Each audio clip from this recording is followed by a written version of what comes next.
Hey. Nakuwekea sasa hivi hata nimepata mshikaji wangu nakuwekea sasa hivi dakika 0. Sawa. Mwana. Nakoaje mwanangu? Kwa hiyo. Tena? Ndio. Unyama kama kawa mwanangu uko vizuri.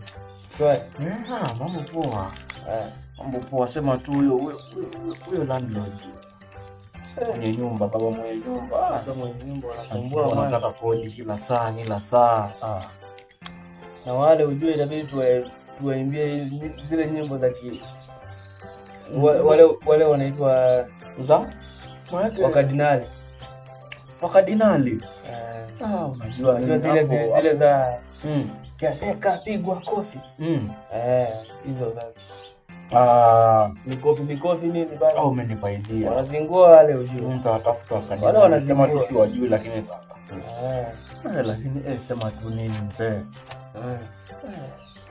Ana shida yani, ananigonga left right center. Yani mimi nimechanganyikiwa hapa nilipo yani. Hata hii nitafune tu tamu tu yani, au sisafishe lakini shida yani. Hata yani toka asubuhi mwana nipo hapa. Kama mimi yani mimi sijakula tangu asubuhi ujue. Jua kali ile atasema tu angalau. Unajua hata hii hapa hivi imekuwa sapa. Hii sapa. Ni sapa hii? Sapa. Mwanangu uko vizuri. Mimi basi nanywa maji moto tu alafu nalala. Maji moto. Maisha yani. Mbona uko vizuri sana? Maisha yametandika kinyama. Bana. Tumeangalia. Haina mambo fresh.